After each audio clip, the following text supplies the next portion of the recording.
आदाब नाजरीन, मैं हूं फरहान नाज। आदाब नाजरीन, मैं हूं समरीन नाज। डीडी उर्दू की बेहद ख़ास पेशकश हेलो डॉक्टर में आपका तहे दिल से खैर मकदम। प्रोग्राम हेलो डॉक्टर में हम आपको बताते हैं आपकी सेहतमंद ज़िंदगी का राज, ताकि आप बदल सके अपने जीने का अंदाज। नाजरीन, कुछ अमराज हमारी ज़िंदगी में ऐसे होते हैं जिनके तई लोगों के अंदर बेदारी की बेइंतहा कमी होती है। मेडिकल साइंस में इतनी तरक्की के बावजूद भी लोग इन अमराज को छुआछूत से तो कभी भूत प्रेत और जिन से जोड़ लेते हैं। एक ऐसे ही मर्ज पर आज हेलो डॉक्टर के इस बेहद खास शुमारे में हम तस्करा करेंगे जो ज़माने से इंसानी ज़िंदगी में शामिल है, जिसे हम एपिलेप्सी के नाम से जानते हैं और आम फहम में मिर्गी का मर्ज कहते हैं। जब हम मिर्गी के मर्ज का तस्वुर करते हैं तो हमारे दिमाग में जो हालात पैदा होते हैं वो कुछ इस तरह से होते हैं कि कोई इंसान जो इससे मुतासिर है उसे दौरा आता है, वो बेमकसद ज़मीन पर गिर जाता है, अपने होशो हवास खो बैठता है, मुंह से उसके झाग निकलने लगते हैं, पूरा जिस्म ऐंठ जाता है। नाज़रीन, ये भी देखा गया है ना सिर्फ देही इलाकों में बल्कि शहरी इलाकों में भी ये देखा गया है कि अक्सर किसी इंसान को अगर मिर्गी का दौरा पड़ा है तो लोग उल जलूल टोटके करने लगते हैं, जैसे कि उसे जूता सूंघाने लगते हैं या उसके दांत कसने पर मुंह के अंदर चम्मच या कोई और चीज़ डालने लगते हैं। तो ये जो टोटके हैं ये बेफिजूल के हैं, ये बात उन्हें समझ नहीं आती है। ये एक मर्ज है, ना कि इसे किसी और तरीके से देखा जाए, ये भी नहीं समझना चाहते हैं। तो नाज़रीन, आज हम मिर्गी के इसी मौजू पर बात करेंगे, इसकी वजूहात को जानेंगे, क्यों होता है और इसका क्या मुकम्मल इलाज भी मुमकिन है। साथ ही जो इसके समाजी पहलू हैं उन पर भी हम नज़र डालेंगे, तस्करा करेंगे कि एक इंसान जो मिर्गी के मर्ज से मुतासिर है उसके सामने कौन कौन सी चुनौतियां दरपेश आती हैं और कैसे वो अपनी एक नॉर्मल जो लाइफ है वो गुजर बसर कर सकता है। तो आज ये जो बेहद सेंसिटिव मौजू है हमारा, इस पर हम तस्करा करने जा रहे हैं। अगर आप भी हमसे लाइव जुड़ना चाहते हैं तो आप हमारे टोल फ्री नंबर पर हमें कॉल करें और पूछिए अपने सवाल। हम आगे बढ़ें और इस सिलसिले को भी आगे बढ़ाएं, इससे पहले आइए नज़र डाल देते हैं इस खास रिपोर्ट पर।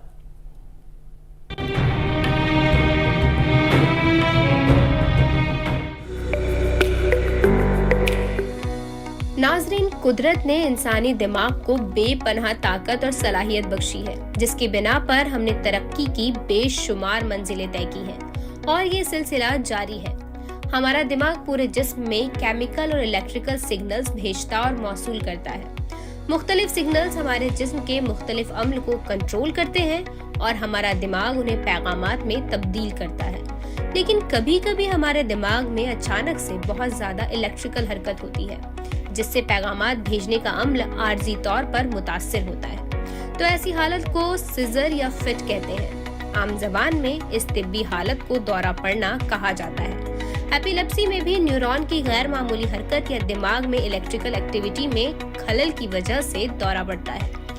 एपिलेप्सी या मिर्गी एक दिमागी बीमारी है जिसमें मुख्तलिफ अलामात और कैफियत जाहिर होती है। मिर्गी दिमाग के सेल्स की गैर मामूली सरगर्मी की वजह से पैदा होने वाली आम तिब्बी हालत है, जिसमें मरीज को दौरा पड़ता है और ये दौरे बीमारी के हिसाब से मुख्तलिफ नौइयत के होते हैं। इसमें इंसानी जिस्म या जिस्म का कोई हिस्सा कुछ देर के लिए झटकों के ज़ेर असर आ जाता है, ताहम ऐसा जरूरी भी नहीं है। एपिलेप्सी में सीजर का वक्त आमतौर पर 30 सेकंड से 2 मिनट तक का होता है और अगर किसी भी दौरे की मुद्दत 5 मिनट से ज्यादा है तो ये इमरजेंसी सूरत हाल है। ये बात काबिल गौर है, हर दौरा मिर्गी का दौरा नहीं होता और सिर्फ एक दौरे से एपिलेप्सी का पता नहीं चलता। लेकिन अगर 2 या 3 मरतबा दौरे की कैफियत हो रही है तो ये मिर्गी हो सकती है। इस कैफियत में फौरन माहिर डॉक्टर से रुजू करें। ज्यादातर एपिलेप्सी का पता उस वक्त चलता है जब बगैर किसी खास बीमारी के किसी को 2 बार दौरा पड़ जाए। एपिलेप्सी की कई वजूहात हो सकती हैं, जिनमें न्यूरोट्रांसमीटर का अदम तवाज़ुन, brain tumour, brain stroke, delivery के दौरान बच्चे के दिमाग को नुकसान, किसी बीमारी या चोट की वजह से दिमाग पर असर और फैमिली हिस्ट्री शामिल है। मिर्गी से कोई भी मुतासिर हो सकता है, लेकिन बच्चों और 65 साल से ज्यादा के अफराद को इसका ज्यादा खतरा होता है। एपिलेप्सी में फिट आने की शिद्दत का इन्हिसार आमतौर पर गैर मामूली करंट की जगह या दिमाग के मुतासरा हिस्से पर होता है। आम दौरे में करंट पूरे दिमाग को मुतासिर करता है। मरीज जमीन पर गिर सकता है, झटके आ सकते हैं और जिस्म टाइट हो सकता है। इसके अलावा मुंह से झाग आना, बेख्तियार पेशाब आना और जबान काटना भी शामिल है। इस तरह का दौरा आमतौर पर 30 सेकंड से 2 मिनट तक रह सकता है और इसके ठीक होने के बाद मरीज उलझन का शिकार हो जाता है। उसे ठीक से कुछ याद नहीं आता। अगर आपके सामने किसी को मिर्गी का दौरा पड़ जाए तो आप उसे जमीन पर एक तरफ लिटा दें। अगर आसपास कोई ऐसी चीज हो जो मरीज को नुकसान पहुंचा सकती है तो उसे हटा दें। उसके मुंह में जबरदस्ती कोई चीज डालने की कोशिश ना करें। मरीज को सूंघने वाली कोई चीज ना दें, इससे कोई फायदा नहीं होता। दौरे में झटके और जिस्म टाइट हो सकता है और दौरा खत्म होने के बाद जिस्म ढीला हो सकता है और मरीज को कुछ वक्त के लिए नींद भी आ सकती है। मरीज दौरे के बाद जब तक पूरी तरह होश में ना आ जाए उसे पानी या खाने को कुछ ना दें। दौरा अगर ज्यादा वक्त तक रहता है तो इमरजेंसी सर्विसेज को कॉल करें। इसके अलावा जचगी के वक्त खास एहतियात से भी बच्चे को मिर्गी के मर्ज से महफूज रखा जा सकता है। एपिलेप्सी का मुकम्मल इलाज तो मौजूद नहीं है, लेकिन तिब्बी साइंस ने इतनी तरक्की कर ली है कि दवाओं और दीगर आलात की मदद से मरीज को काफी राहत पहुंचाई जा सकती है और वो एक नॉर्मल जिंदगी गुजार सकता है। मरीज और उसके कुंबे के लोगों को तरबियत भी फराहम की जाती है ताकि रोजमर्रा के काम आसानी से किए जा सकें। मिर्गी के मरीज के लिए दवाएं पाबंदी से लें, सेहतमंद खुराक का इस्तेमाल करें, मुमकिन हो तो ज्यादा वक्त अकेले ना रहें, पाबंदी से अपना चेकअप करवाएं, अपनी सोच को मुस्बत रखें और इस बात में यकीन रखें कि वक्त के साथ साथ सूरत हाल बेहतर होगी।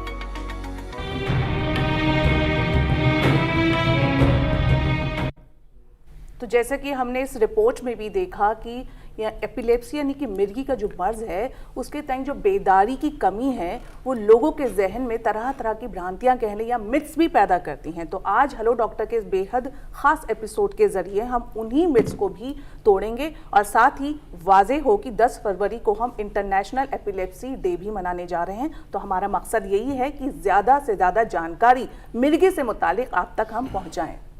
नाज़रीन, एक बात बहुत गौर से समझने की ज़रूरत है कि बहुत सारे ऐसे अमराज हैं इस दुनिया में जिनका इलाज करना बहुत आसान हो जाता है, लेकिन क्या है कि हमारी बेदारी की कमी है। हम इन चीज़ों को जानते नहीं, सुनी सुनाई बातों पर हम अमल करते हैं और मरीज़ को बहुत ज़्यादा रिस्क पर पहुंचा देते हैं। जैसे कि आज बात हो रही है, मिर्गी की बात हो रही है। मिर्गी का मर्ज़ ऐसा मर्ज़ है कि ये कभी भी किसी को होता है तो डॉक्टर के पास फ़ौरन जाना चाहिए, उसका इलाज कराना चाहिए, लेकिन हम खुद से ही उसकी बहुत सारी चीज़ें, जैसे कि हमने जिक्र भी किया है, कि करते रहते हैं और करने के बाद उसको मरीज़ को बहुत ज़्यादा हम ख़तरनाक तरीके से जोन में पहुंचा देते हैं। तो आज इस पर हम बात करेंगे, सारी चीज़ें इस पर आज होगी। हमारे माहिरीन मौजूद हैं हमारे स्टूडियो में, वो बताएंगे आपको क्या ये मर्ज़ है, इसकी अलामात क्या है और इसका बेहतर इलाज क्या है।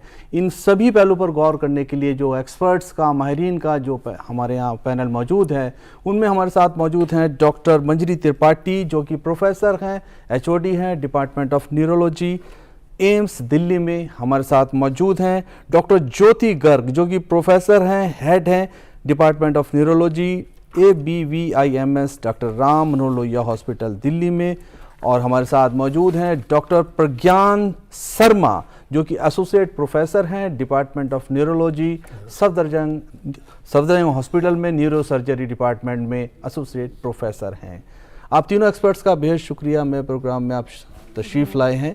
प्रोग्राम की शुरुआत मैं डॉक्टर मंजरी त्रिपाठी आपसे करूंगा। अभी बात हो रही है मिर्गी की। मिर्गी को लेकर हम आए दिन देखते हैं कहीं ना कहीं, और हम में से सभी ने देखा होगा कि कहीं पर कोई इंसान सही से बैठा है और अचानक से वो परेशान हो जाता है, चीखने लगता है, अपने दांतों के बीच में ज़बान को ले लेता है और ज़मीन पर भी गिर जाता है, और भी इससे ज़्यादा बढ़कर चीज़ें सामने आती हैं। तो सबसे पहले तो मैं आपसे जानना चाहता हूँ कि मिर्गी का मर्ज़ क्या है। ये मर्ज़ जो होता है इसकी वजह पर भी बात करेंगे, लेकिन ये कितने तरह के इसमें दौरे होते हैं। तो डॉक्टर मंजरी त्रिपाठी। देखिए, मिर्गी एक बहुत ही आम बीमारी है और इस बीमारी में जो ब्रेन में जो कोशिकाएं होती हैं जिनको हम न्यूरॉन्स बोलते हैं जी, ये जो है हमारे शरीर को नियंत्रण कर रहे होते हैं। पर मिर्गी में कुछ ही क्षणों के लिए ये न्यूरॉन्स का शॉर्ट सर्किट होता है और एक्सेसिव इलेक्ट्रिकल करंट जो न्यूरॉन्स में फ्लो करता है वो एक शॉर्ट सर्किट जैसा प्रोड्यूस करता है, जिसकी वजह से मरीज़ को अपने शरीर का नियंत्रण खो लेते हैं और अलग अलग प्रकार से प्रकट होते हैं। जैसे कि जो बड़े दौरे हैं जिसमें पूरे मरीज़ जो है वो पूरा बेहोश हो जाता है और गिर जाता है और मुंह से आवाज़ निकल सकती है और दोनों हाथ पैर कपकपाते हैं। इसके साथ शरीर से कभी कभी पेशाब भी निकल सकती है और जीभ भी कट सकती है और मुंह से झाग भी निकल सकती है, चोट भी पहुंच सकती है। इसको हम बड़ी मिर्गी बोलते हैं। अलग प्रकार की एक छोटी मिर्गी होती है जो भी 2-3 प्रकार की होती है। एक प्रकार की छोटी मिर्गी बच्चों में पाई जाती है जिसमें वो थोड़े सेकंड्स के लिए खो जाते हैं या चुप हो जाते हैं और मान लो कुछ पढ़ रहे हैं, रुक जाते हैं और दूसरी जगह से पढ़ना शुरू कर देते हैं थोड़े सेकंड में। ये स्कूल के बच्चों में होती है बहुत अक्सर और मिस हो जाती है और सोचते हैं कि लड़का एब्सेंट माइंडेड है और फिर मतलब डायग्नोसिस लेट हो जाती है। इसके अलावा एक और छोटी मिर्गी है जिसको हम फोकल सीजर्स बोलते हैं, जिसमें होश थोड़ा गड़बड़ा सकता है या होश रह भी सकता है। तो जिसमें होश गड़बड़ाता है उसमें मरीज़ को पता नहीं चलता है उसके साथ क्या हो रहा है, पर कुछ कुछ अजीब हरकत कर सकता है, जैसे मुंह में चपचपाना या फिर आंखों को एक साइड, गले को एक साइड ले जाना या फिर मुंह और हाथ का ऐसे ऐसे हिलना।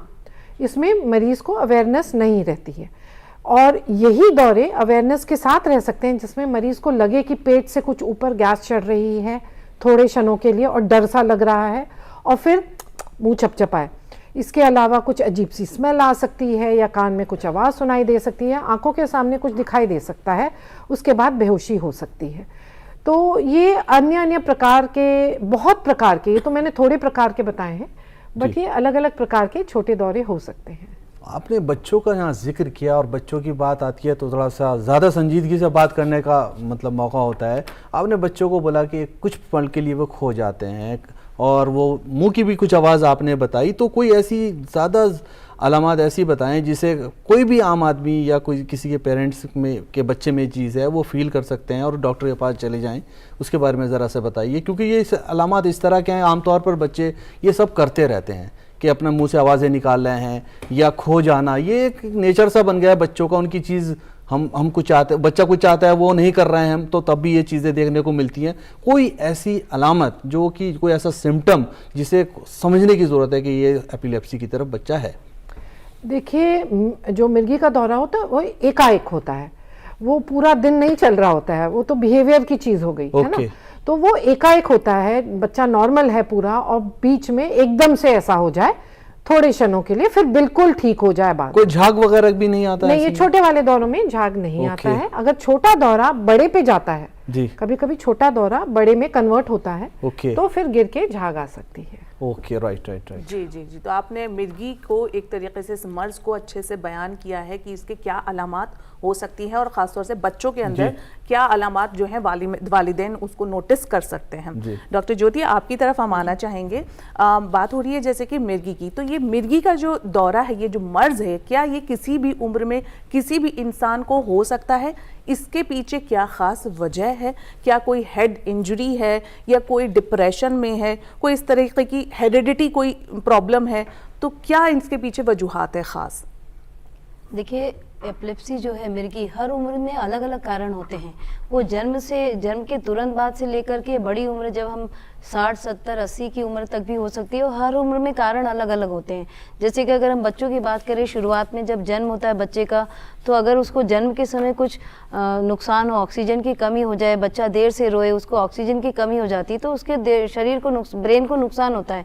तो उसकी वजह से भी उनको कई बार तो दिमागी रूप से वो अस्वस्थ होते हैं, मेंटली रिटार्डेड होते हैं, और उनको दौरे किसी भी उम्र में आ सकते हैं। उस समय भी आ सकते हैं, जन्म के तुरंत बाद आ सकते हैं, महीने बाद, साल भर बाद, कई सालों के बाद भी आ सकते हैं। ये बच्चों में मुख्य कारण होती है। बच्चों में जन्म के बाद कुछ समय बाद इन्फेक्शन हो गया, वायरल इन्फेक्शन हो गया, बैक्टीरियल हो गया, या कई बार मेटाबॉलिक रीजंस होते हैं, जैसे मान लीजिए उनको शुगर की कमी हो गई या कोई सोडियम वगैरह इलेक्ट्रोलाइट से उनकी कमी हो गई, उसकी वजह से भी बच्चों में कई बार कैल्शियम की कमी हो गई, उसकी वजह से भी बच्चों में कई बार दौरे होते हैं। उससे थोड़ी बड़ी उम्र में आए और इंजरी तो होती है। बच्चे अगर जब तक पलटना नहीं सीखते हैं या हम जब चलना शुरू करते हैं तो कई बार गिरते हैं, कई बार गलत तरीके से गिर गए, ऊंचाई से गिर गए, सिर में चोट लगी, उसके कारण भी कई बार दौरे उसी वक्त भी शुरू हो सकते हैं, कई बार बाद में जाकर भी उम्र में आ सकते हैं उन्हें दौरे।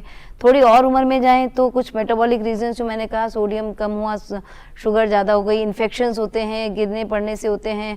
थोड़ी और बड़ी उम्र में जाएं तो मेटाबॉलिक रीजन से हेड इंजरी, जब बच्चे थोड़ी बड़ी उम्र में आए, जैसे बच्चे साइकिल चला रहे हैं, गाड़ी चला चला रहे हैं, स्कूटर चला रहे हैं, कार, तब उस समय जो चोट लगती है, एक्सीडेंट्स होते हैं, उनसे जो उनके शरीर दिमाग को नुकसान होता है, उससे भी बहुत बार जो बड़ी उम्र में एडल्टहुड में हम जो बोलते हैं दौरे, उस समय उस वजह से मुख्य कारण होता है। या ब्रेन में इन्फेक्शन है, कई बार टीबी का इन्फेक्शन हो गया, कुछ वायरल इन्फेक्शंस हो गए, उनकी वजह से भी दौरा आ सकता है। थोड़ी और बड़ी उम्र में जाएं हम, या अगर हम 50-60 की बाद में, तो उस समय ट्यूमर जो होते हैं, ब्रेन ट्यूमर्स होते हैं, मुख्य कारण होते हैं दौरे आने के। या ब्रेन में इन्फेक्शंस हो गए, उसकी वजह से हो सकता है, सिर में चोट लगने की वजह से हो सकता है, इलेक्ट्रोलाइट इम्बैलेंसेस हैं, सोडियम कम हो गया, शुगर कम हो गई, उनकी वजह से, ये सब जो मुख्य कारण हैं। तो हर उम्र में थोड़े थोड़े कारण अलग होते जाते हैं, मुख्य कारण एक ही तरह के होते हैं। कुछ इलेक्ट्रोलाइट इम्बैलेंस है, या इन्फेक्शन है, ट्यूमर है, ट्रॉमा है, चोट लग गई है। तो अच्छा, कुछ नींद से भी मुख्य इसका कारण- कोई ताल्लुक है? क्योंकि हमने सुना है कि बच्चों को नींद में भी अक्सर सीजर्स आ जाते हैं मिर्गी के, तो इससे क्या नींद का कोई गहरा ताल्लुक है? हाँ मिर्गी बिल्कुल, का? नींद में आ जाते हैं, पर बल्कि नींद पूरी ना होने से दौरे प्रेसिपिटेट होते हैं। जैसे कई बार ये होता है कि बच्चे को मतलब अंडरलाइंग उसको है टेंडेंसी दौरे होने की, पर कई सालों तक नहीं आए, अचानक उन्होंने नींद किसी भी कारण से कमी हुई नींद की, तो प्रेसिपिटेट हो गए। या फिर जो दौरे जिनको ऑलरेडी होते हैं दौरे, उन मरीजों को हम बोलते हैं कि वो नींद पूरी लें। अगर वो नींद पूरी नहीं लेंगे तो भी दौरे जो है वो प्रेसिपिटेट हो जाते हैं, वो बढ़ जाते हैं या आ जाते हैं। ओके, डॉक्टर ज्योति ने यहाँ पर बहुत ही अच्छी बात बताई है, और ख़ास तौर से उन्होंने एक ऐसी बात की है, कॉमन बात की है, कि जो अक्सर देखने को मिलता है कि कहीं पर भी बच्चे खेल रहे हैं, शैतानी कर रहे हैं या नहीं भी कर रहे हैं, तो बच्चे गिर जाते हैं। बच्चे गिर जाते हैं तो ज़्यादातर चोट उनके सर में ही लगती है, तो एक आम सी बात है। यहाँ पर एक बात का जानना बेहद ज़रूरी है। मैं डॉक्टर प्रज्ञान आपकी तरफ आऊँगा। मैं जानना चाहता हूँ कि अगर कोई बच्चा गिर जाता है और गिरने के बाद उसके सर में चोट लग गई है, तो उसे कैसे हम इवैल्यूएशन उसका करें कि जानें कि इस बच्चे को इस तरह की परेशानी तो नहीं हुई, इसकी कोई मेजर इंजरी तो नहीं हुई, तो इसमें कैसी राय देना चाहेंगे आप? देखिए, पहली बात तो ये है कि बच्चा जब गिर जाता है और सर में चोट लगता है, ओके, तो सर में जो चोट है वो अलग अलग टाइप के होते हैं। जैसे माइनर होता है, माइल्ड होता है, मॉडरेट होता है, सीवियर होता है। जी, उसे कैसे समझें? मेरा सवाल तो यही है। उसको हम जब बच्चे को एग्जामिन करते हैं तो एक स्केल होता है जिसको हम ग्लासगो कोमा स्केल बोलते हैं। ओके, जिसका पूरा स्कोर 15 होता है। एक साइंटिफिक स्केल है जी, जो बच्चे को जब चोट के बाद अस्पताल लाया जाता है तो हम उस स्केल के दौरान बच्चा कितना कॉन्शियस है, बच्चे में मूवमेंट कितना हो रहा है, या बच्चे अगर बहुत ही छोटा बच्चा है तो उसका क्राइंग कैसा है, रोने का पैटर्न कैसा है, कॉन्सोलेबल है या नहीं है, इस तरह के अलग अलग स्कोर होते हैं। तो उस स्कोर के बेसिस पे हम हेड इंजरी, जो सर में जो चोट लगता है, उसको हम कैटेगराइज करते हैं, minor, moderate, mild, moderate, severe. और अगर बिल्कुल ही माइनर है, माइनर मतलब जैसे कि बच्चे को चोट लगने के बाद बच्चा बेहोश नहीं हुआ है, या बच्चे को बहुत ही ज़्यादा अंदरूनी चोट नहीं आई है, तो यूजुअली क्या होता है कि इस तरह के केसेस पे यूजुअली दौरा पड़ना बहुत कॉमन नहीं है, यूजुअली नहीं होता है। जो दौरा आता है अक्सर उन केसेस पे दिमाग में अंदरूनी चोट होता है, जैसे दिमाग का जो सर का जो है हड्डी टूट जाना, या दिमाग के अंदर खून जमा हो जाना, अगर दिमाग के जिसका प्रोटेक्टिव कवरिंग होता है, जिसको हम ड्यूरामेटर बोलते हैं, ड्यूरा के अंदर भी होता है, बाहर भी होता है, खून जमा हो जाना, इस तरह का अगर दिमाग में चोट लगता है तो दिमाग के अंदर जो कोशिकाएं हैं, जिसको हम न्यूरॉन बोलते हैं, वो इंज्योर हो जाता है। उन केसेस में अगर जैसे मंजरी मैडम ने बताया कि शॉर्ट सर्किट हो सकता है, तो इलेक्ट्रिकल एनर्जी जो है उस कंडीशन में अगर मिस फायरिंग होती है तो अक्सर जो है दौरा देखा जाता है। तो उसको भी हम अलग अलग कैटेगराइज कर सकते हैं। जैसे यूजुअली जो अधिकतर सिचुएशन में हम ये देखते हैं कि बच्चों को जब चोट लगता है तो उसको हम अर्ली ऑनसेट सीजर या लेट ऑनसेट सीजर बोलते हैं। तो मैक्सिमम केसेस में, मतलब अधिकतर केसेस में जो है 7 दिन के अंदर अगर दौरा, चोट लगने के 7 दिन के अंदर अगर दौरा आता है तो उसको हम अर्ली ऑनसेट सीजर बोलते हैं। और अगर 21 दिन के बाद अगर वो दौरा आता है तो उसको हम लेट ऑनसेट सीजर बोलते हैं। दोनों का मैनेजमेंट अलग अलग है। राइट, आपने 7 दिन का जिक्र किया, आपने 21 दिन का जिक्र किया। अगर 7 दिन तक नहीं हो रही है किसी तरह की परेशानी, तो क्या उसमें फिर घबराने की आगे जरूरत नहीं? और अगर 21 दिन नहीं हो रही है तो क्या बिल्कुल घबराने की जरूरत नहीं है? क्या कहना चाहेंगे? देखिए, अधिकतर केसेस पे अर्ली ऑनसेट सीजर जो है लेट ऑनसेट से कॉमन है। ओके, और लेट ऑनसेट ऐसा नहीं है कि 21 दिन तक अगर सीजर नहीं हुआ है या मिर्गी नहीं आया है तो कभी भी नहीं होगा, ऐसा नहीं है। अगर इसके बाद भी है कुछ, इसके बाद भी है जिसको हम लेट ऑनसेट सीजर बोलते हैं। जी। लेकिन यह है कि जैसे अर्ली ऑनसेट सीजर में 21 दिन तक, जैसे अगर दिमाग में चोट लगा है, जो कोशिकाओं को अगर इंजुरी हुआ है जी, तो दवाई का असर जो है, दवाई हेल्प करता है दौरे को रोकने में जी। लेकिन जो लेट ऑनसेट सीजर होता है, जो 21 दिन के बाद होता है, उसमें दवाइयों का बहुत ज्यादा असर होता है। थोड़ा सा आपको रोकूंगा, यहाँ पर एक कॉल है, कॉल ले लेता हूँ, उसके बाद आपसे बात जारी रहेगी। हेलो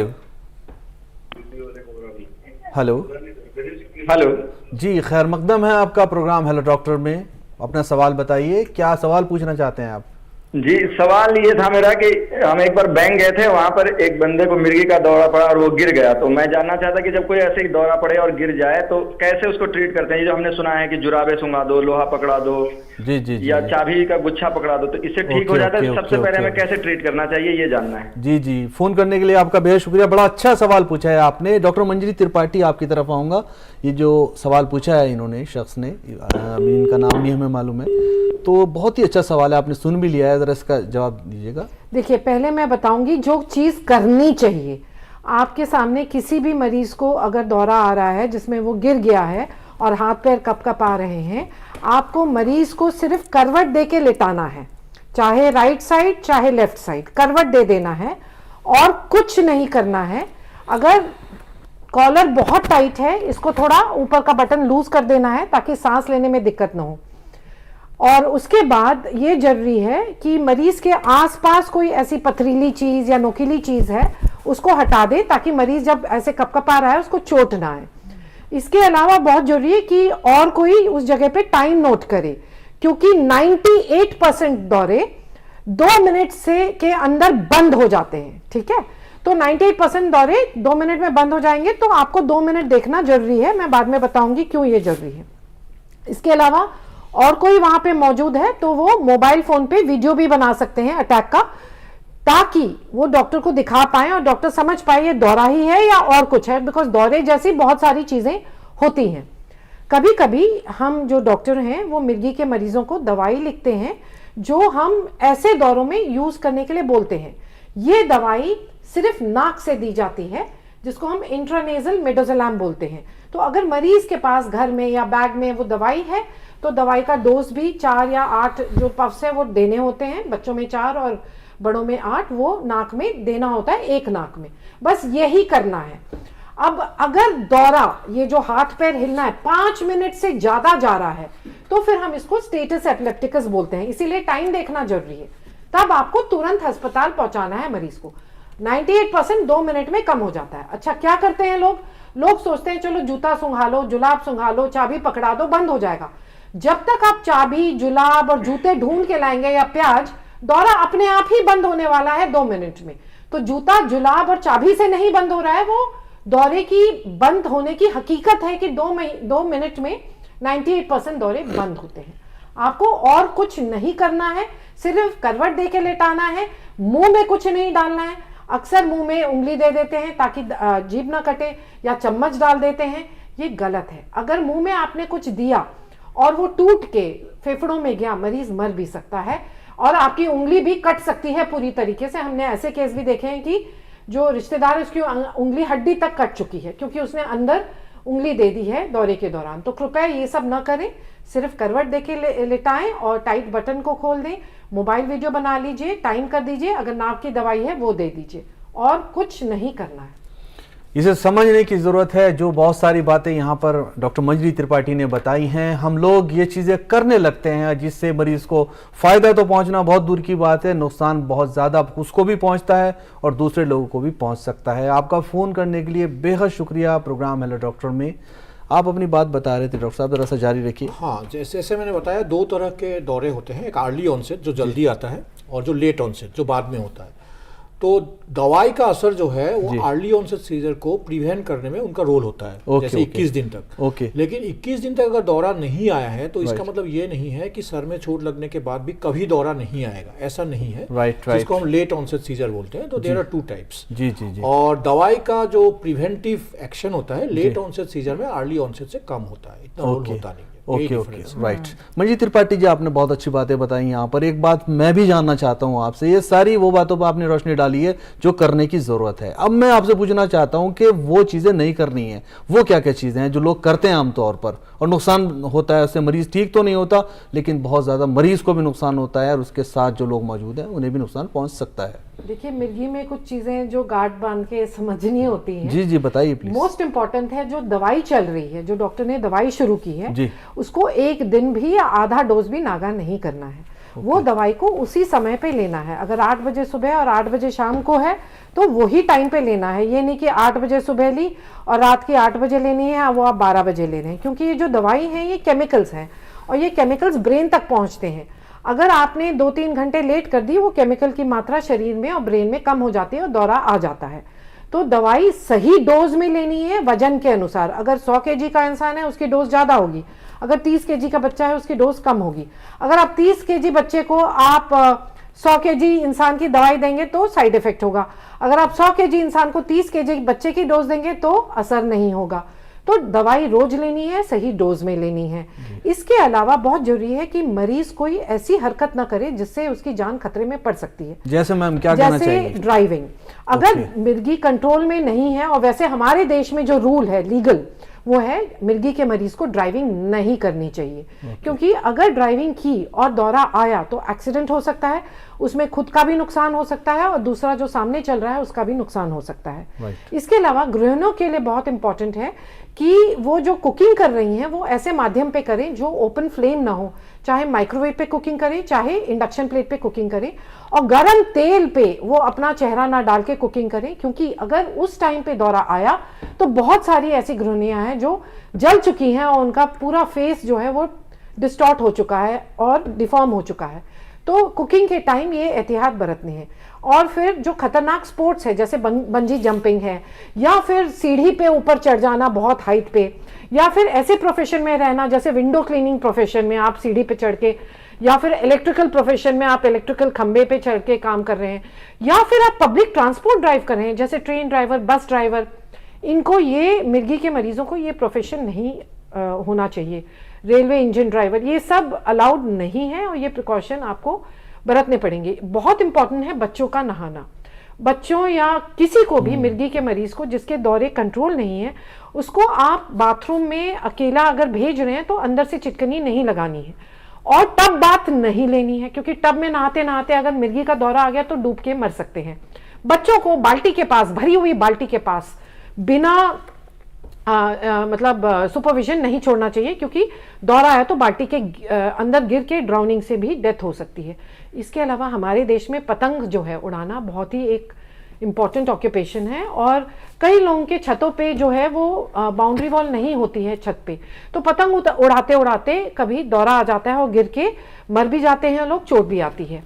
तो ये सब जो है प्रिकॉशंस बहुत इम्पॉर्टेंट है, और मैं मानती हूँ कि नॉर्मल लाइफ जी सकते हैं लोग, बस ये थोड़े बहुत इन बातों प्रिकॉशन को लेने हैं। समझने की जरूरत है, जैसा कि डॉक्टर मंजीत त्रिपाठी ने बताया है, और बहुत ही हमें भी समझ में आ रहा है ये चीज़ कि ये कितना खतरनाक साबित हो सकता है कि कोई लाइट ठीक कर रहा है, अगर उसको वहाँ पर दौरा आ गया, कोई खाना बना रही है लेडी वहाँ पर आ गया, ये बहुत सारी चीज़ें हैं, ये सारी खतरनाक साबित हो सकती हैं। समरीन, ये बहुत ही समझने की जरूरत है। मैडम ने उन चीज़ों पे बहुत बारीकी से यहाँ पर रोशनी डाली है, एहतियाती तदाबीर बताई है कि जिसको बहुत ही कोई भी पेशेंट खुदा न खास्ता है तो अमल में लाने की बेहद जरूरत है। डॉक्टर ज्योति, अभी हमारे पास एक कॉलर भी हमसे जुड़े थे, उन्होंने ये बोला था कि एक इंसान था जिसे बैंक में मिर्गी का दौरा पड़ गया था, और ऐसा किसी के साथ कभी भी हो सकता है, जो भी इस मर्ज से मुतासिर है कहीं भी उसे मिर्गी का दौरा आ सकता है। तो क्या जो एपिलेप्सी का पेशेंट है उसे पहले से कुछ इल्हाम हो सकता है, या उसे महसूस हो सकता है कोई ऐसी तबीयत में बिगड़ाव हो, या कुछ ऐसे सिग्नल्स जो है बॉडी दे रही हो कि हाँ अब दौरा आ सकता है, तो पहले से ही वो कोई एहतियात बरत ले? कुछ मरीज ऐसे होते हैं कि जिनको मिर्गी के दौरा आने से पहले पता लग जाता है, या तो उनको आंखों के आगे कुछ लाइट चमकती है, या कुछ साउंड सा आता है, या कुछ अजीब सा लगता है, उनको मन में लगता है कि कुछ हो जाएगा, डर की फीलिंग आती है, घबराहट होती है। तो कुछ इस तरह के सिम्टम्स उनको होते हैं, प्रीमोनिटरी सिम्टम्स होते हैं, या कई बार ऑरा हम उनको बोलते हैं कि दौरे आने के इमीडिएटली पहले, तुरंत पहले उनको कुछ सिम्टम्स होते हैं। जैसे मैंने कहा ना, आंखों के आगे कुछ फ्लैशेस ऑफ लाइट आए, या कुछ स्टार्स चमके, या कुछ उनको कान में कुछ अजीब से साउंड सुनाई दिया, या कुछ दिखाई दिया, कुछ उस तरह के सिम्टम्स आते हैं तो उनको पता लग जाता है, घबराहट होती है, डर लगने लगता है। तो कुछ इस तरह के सिम्टम्स आते हैं जिससे उनको लगता है ये कुछ ही तरह के मरीजों में आते हैं, तो उनको पता लग जाता है कि हाँ दौरा आने वाला है। तो वो कई बार बैठ जाते हैं, या वो ऐसे सेफ जगह बैठ जाते हैं, उन्हें लग जाता है कि अब दौरा आएगा, कुछ होने वाला है, कुछ होने वाला, अजीब से फीलिंग होती है, तो वो एक जगह बैठ जाते हैं या लेट जाते हैं। कई मरीज होते हैं उनको पता लग जाता है कि अब मुझे दौरा आएगा। कुछ मरीज ऐसे होते हैं इनको मायोक्लोनिक जर्क्स होते हैं, अचानक झटका आता है और उनका कुछ मान लीजिए हाथ में है कुछ चीज़ है, कुछ क्योंकि यंग पेशेंट्स में जुवेनाइल मायोक्लोनिक एपिलेप्सी होती है, उनमें इस तरह के झटके होते हैं। मोस्टली अर्ली मॉर्निंग होते हैं, वो ब्रश कर रहे हैं मान लीजिए, कुछ कर रहे हैं, उस समय अचानक झटका आया और उनके हाथ में चीज़ गिर गई या उनको झटका आया बस, और उसके कुछ समय बाद ही ये बड़ा दौरा आ सकता है। कई बार नहीं भी आता है, कई बार आ भी सकता है। तो कुछ मरीज जिनको एक्सपीरियंस होता है कि हाँ मुझे ये झटके के बाद में बड़ा दौरा आया था, तो वो फिर थोड़ा सा एहतियात बरतते हैं कि वो पहले से, हाँ जैसे अगर उनको झटका आता है या कुछ लगता है तो वो अपने आप बैठ जाते हैं, लेट जाते हैं या बता देते हैं कई बार अपने रिलेटिव्स को, रिश्तेदारों को कि मुझे कुछ होने वाला है या दौरा आने वाला है, तो वो एक उनको सेफ जगह पे बैठा दिया जाता है, लेटा दिया जाता है। अच्छा डॉक्टर मजरी ने यहाँ पर दवाओं की भी बात की थी, डोज की। डॉक्टर प्रज्ञा, हम आपसे ये जानना चाहेंगे कि अगर कोई मिर्गी से मुतासिर मरीज जो है वो अपनी डोज रोक दे, बीच में दवा स्किप कर दे, तो क्या उसे वो पूरा कोर्स दोबारा से करना पड़ेगा और ये कितने वक्फे का होता है, क्या मुद्दत होती है इस कोर्स की?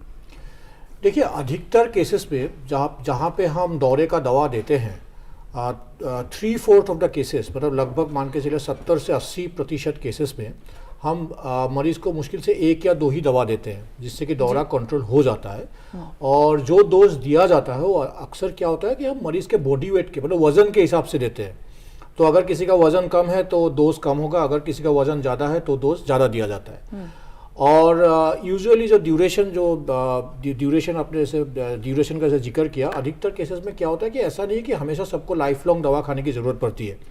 तो मेजॉरिटी अधिकतर केसेस में 3 या 4 साल के बाद अगर 1 या दो दवा देने के बाद मरीज़ को अगर लगातार झटके का एपिसोड और नहीं आया है, तो हम क्या करते हैं कि डोज को धीरे धीरे कम कर देते हैं और कम करके अल्टीमेटली मतलब बंद कर देते हैं 3 या 4 साल में। लेकिन ये जैसे कि मैडम ने ऑलरेडी बताया है, मंजरी मैडम ने, कि ये बहुत ज़रूरी है कि डोज मिस ना करें, और डोज मिस करने से, और जो डोज दिया गया है वो डोज अगर मिस करते हैं तो दौरा आने का संभावना जो है बहुत बढ़ जाता है। तो अगर मिस करते हैं तो वो डोज फिर से लेना चाहिए उसी डोज में। ओके डॉक्टर मंजरी त्रिपाठी, मैं एक सवाल और आपसे लेना चाहूँगा यहाँ पर। अगर किसी के घर में है ये मर्ज, किसी पेशेंट का है, तो उसके घर के जो दूसरे लोग हैं, क्या उनको भी ये खतरा हो सकता है? अगर है तो उसमें वो किस किस तरह के स्टेप्स को उनका लेना ज़रूरी है? देखिए, जो मिर्गी है वो ना छुआछूत की बीमारी है, ना देखने से होती है, ना ये इतनी मात्रा में जेनेटिक है। जेनेटिक बहुत ही कम श्रेणी में है, यानी जेनेटिक थोड़ी बहुत है। जेनेटिक का मतलब ये नहीं है कि वो अनुवांशिक है। ओके। एक होता है अनुवांशिक बीमारियां जो घर पे चली आ रही होती है, एक होता है जीन में डिफेक्ट होना, वो किसी को भी हो सकता है। ओके। तो ये बहुत ही कम श्रेणी में अनुवांशिक है। ओके। तो ये इससे डरना नहीं है। और अगर घर में एक व्यक्ति को दौरा है, इसका मतलब नहीं है दूसरे को भी होगा, या अगर माँ को दौरा है, इसका मतलब नहीं है बच्चे को होगा। हमेशा मैं ये नहीं बोल रही 0% है, कुछ परसेंट में वो आनुवंशिक होती है, बट 95% में आनुवंशिक नहीं है। इसीलिए इससे डरना नहीं ये तो समझने की जरूरत है, और इससे मेरे ख्याल से काफी एनकरेजमेंट मिलेगा लोगों को, जो आपने बात बोली। इसमें एक चीज़ और बताइए, कुछ मिसकंसेप्शन भी हैं लोगों के दिमाग में इसको, बीमारी को लेकर, तो वो जरा सा रोशनी डालिएगा उन पर। देखिए, बहुत सारे मिसकंसेप्शंस हैं जो बदकिस्मती से आज भी प्रचलित हैं इस सदी में। जी। एक तो है कि ये पुराने, दूर कर दीजिए प्लीज, पुराने जन्म में, पूर्ण जन्म में कुछ खराब किया था इसलिए मिर्गी हो गई, या भूत प्रेत का प्रभाव है इसलिए मिर्गी हो गई, या कहीं की हवा लग गई, झाड़ फूक कराने चले जाते हैं लोग, या फिर ये जो मिर्गी हुई है ये इसलिए हुई है कि इसमें कुछ पागलपन है या कुछ मेंटल केस हो गया है, जबकि मेंटल केस का भी इलाज होता है। तो ऐसा ये गलत भ्रांतियां हैं, और ना ये झाड़ फूक की बीमारी है, ना ये छुआछूत की बीमारी है, ना ये भूत प्रेत की बीमारी है, ना ये पिछले जन्म की बीमारी है। ये ब्रेन के कुछ सेल्स हैं जो मिस्चीवियस हो जाते हैं और जो उपद्रव करने लगते हैं, और इसका इलाज संभव है 70% लोगों में। क्या बिल्कुल नॉर्मल लाइफ गुजार सकते हैं लोग? क्या एज पर कोई फर्क पड़ता है? देखिए, ये हर एक के सपोर्ट सिस्टम पे निर्भर है और हर एक के एटीट्यूड पे निर्भर है। Okay. अगर मिर्गी के साथ दूसरी चीजें भी हैं, जैसे बुद्धि भी थोड़ी कम है, जैसे बच्चों में अगर ऑक्सीजन की कमी है तो बुद्धि भी कम होती है, तो फिर उनको स्पेशल केयर की जरूरत होती है। Okay. But majority of cases में जब बुद्धि नॉर्मल है, जी। पढ़ सकते हैं, लिख सकते हैं, शादी कर सकते हैं, बच्चे हो सकते हैं, काम कर सकते हैं, but community has to be supportive. अब आज मुझे सर दर्द हो जाए, जो मुझे होता है, तो मैं हो सकता है 2-3 घंटे के लिए आउट ऑफ एक्शन होंगी। राइट। कोई मुझे पढ़ने से नहीं मना कर सकता, कोई मुझे काम करने से मना नहीं कर सकता। राइट। पर आज मुझे अगर यहाँ बैठे बैठे मिर्गी हो जाए, जी।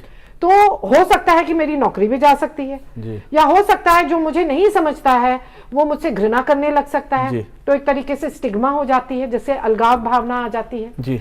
तो ये जो है, ये कम्युनिटी की प्रॉब्लम है जी, इसे दूर करने की बेहद जरूरत है और मिर्गी इसे के समझना मरीज को चाहिए। ये समझना है कि चाहे जो हो जाए, चाहे मुझे मिर्गी है, मैं नॉर्मल जिंदगी जीवित करूंगी। बहुत खूबसूरत बात आपने और बोली मैं है यहाँ अपना पर। काम जी। करूंगी और अपने पैरों पे खड़ी होंगी, और ये एक नॉर्मल समझना बहुत जिंदगी जरूरी है। गुजारूंगी और बेहतरीन जिंदगी गुजारूंगी, बिल्कुल, किसी से बिल्कुल। कम नहीं रहेगा। हमारा वक्त असल में बहुत तेजी बट से आगे इसमें बढ़ एक रहा है। एहतियात है, कुछ जी, लाइफस्टाइल चीजें जी, वो होती हैं। बताएं, आप बताइए प्लीज। जैसे कि आपको बहुत ज्यादा टाइम व्हाइट लाइट एक्सपोजर नहीं करना है। ओके। मोबाइल आधे घंटे से ज्यादा नहीं, टीवी आधे घंटे से ज्यादा नहीं, ओके। बहुत ज्यादा तनाव स्ट्रेस नहीं लेना, नींद 7-8 घंटे होनी ही है। जी, जी, जी। नींद जहां कम हुई, मिर्गी के मरीज को दौरे पड़ेंगे। वहां पर परेशानी बढ़ सकती है बिल्कुल। मैडम। और कुछ ऐसी दवाइयां होती हैं जी। जिससे दौरे बाहर होते हैं। ओके। अगर फीवर आया, इन्फेक्शन हुआ, आपने क्विनोलोन एंटीबायोटिक जो सिप्रोफ्लॉक्स वगैरह होते हैं वो ले लिए, तो दौरा बाहर हो सकता है। ओके। तो इसीलिए ये सारे प्रिकॉशन थोड़े रखने होते हैं। अच्छा, इवेलुएट कैसे करते हैं आप इस मर्ज को? वैसे तो जबानी आपने बहुत सारी बातें बता दी है, क्योंकि वक्त की कमी है, देखिए, इसलिए मैं पूछ रहा हूँ ये जरा सा। बहुत इंपॉर्टेंट है। मिर्गी का जो डायग्नोसिस है वो क्लिनिकल डायग्नोसिस है। जी।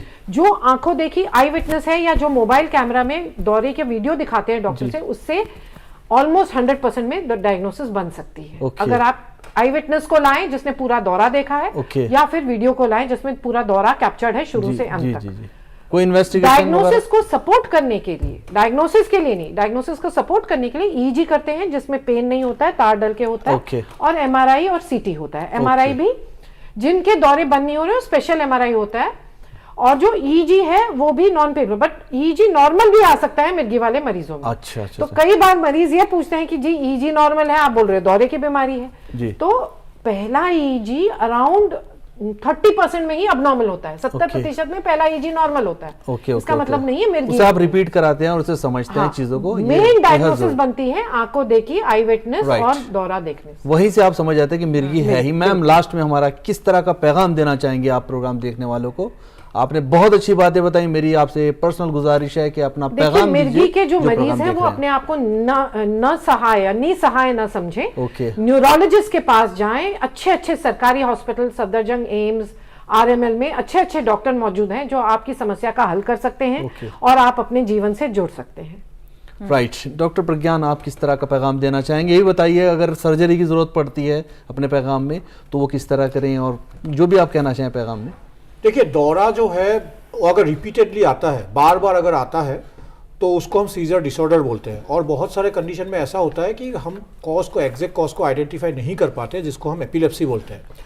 जैसे ऐसे केसेस पे जहाँ पे हम कुछ कॉज को जो दौरा कर रहा है, जैसे लोगों में अगर ट्यूमर होता है, लोगों में अगर जैसे ब्रेन में 2 तरह की रक्त नलियाँ होती है जिसमें एब्डोमेनल अगर कनेक्शन बन जाता है आर्टरी और वेन में, जिसको हम आर्टेरियोवेनस मैलफॉर्मेशन बोलते हैं। सर में अगर चोट लग गया है तो खून जम जाता है। दिमाग में अगर इन्फेक्शन हो जाता है जिससे कि पास बन गया हो, मवाद बन गया हो दिमाग में, इस तरह के केसेस में मरीज़ को लगातार दौरा आ सकता है और सर्जरी से ये क्योर हो सकता है। अगर वो ट्यूमर अगर सर्जरी करके हटा दिया जाए, जो एवीएम है उसको हटा दिया जाए, तो इस तरह के केसेस में सर्जरी का रोल है। और जो जैसे मैडम ने बोला कि बहुत ही छोटे परसेंटेज ऑफ केसेस में, 5% ऑफ केसेस में कोई डेवलपमेंटल कॉज होता है, उसके लिए भी आजकल जो है टेक्नोलॉजी का काफ़ी एडवांसमेंट हो गया है। तो वो बहुत लंबा विषय है, लेकिन उसका भी इलाज है। जो बड़े बड़े सरकारी अस्पताल है, जैसे एम्स में एक डेडिकेटेड प्रोग्राम है, न्यूरोलॉजी और न्यूरोसर्जरी टीम वर्क है वो, तो वो करके भी बहुत सारे लोगों को राहत मिलती है। तो ऐसा नहीं राहत मिल जाती है और उम्मीदें बहुत ज़्यादा हैं। बहुत अच्छा आपने पैगाम दिया। आप क्या पैगाम देना चाहेंगे डॉक्टर ज्योति?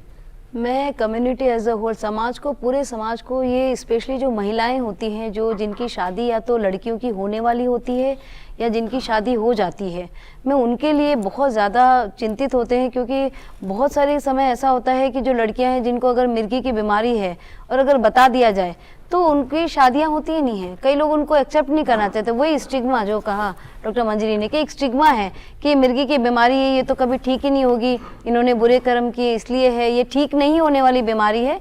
तो ऐसा नहीं है, बीमारी का इलाज पूरी तरह से संभव है। 80% लोगों में मिर्गी के दौरे रुक जाते हैं और कई बार शादी के बाद हो जाते हैं तो लोगों को लगता है कि हमें छुपा के बताया गया है, तो वो क्या करते हैं कि कई बार लड़कियों को उनके माता पिता के घर छोड़ देते हैं। बहुत दुखद होता है, बहुत सारी लड़कियां आती हैं, बहुत दुख होता है हमें उनको देख करके कि समाज हमारा समझता ही नहीं है। अगर मान लीजिए लड़के को शादी के बाद अगर मिर्गी के दौरे आने लगे, बीमारी लड़े, तो क्या लड़की छोड़ जाती है? नहीं छोड़ के जाती है। तो आप उसके साथ इस तरह का व्यवहार क्यों करते हैं? क्योंकि वो लड़की है, आप उसको उसके घर माँ बाप के घर छोड़ जाते हैं कि उसको मिर्गी आ गई छोड़ दिया। गलत भ्रांतियां, इसको मतलब हमें समाज में सुधार करना पड़ेगा कि हम अपने समाज के हमारा जो देखने का नजरिया है उसको बदलें कि हम जो इनको एक्सेप्ट करें। वो ये बीमारी एक जैसे ब्लड प्रेशर है, शुगर है, ये आम जिस तरह की बीमारियां हैं, वैसे मिर्गी भी एक आम बीमारी है जो किसी को भी किसी भी उम्र पे हो सकती है और उसका इलाज पूरा संभव है।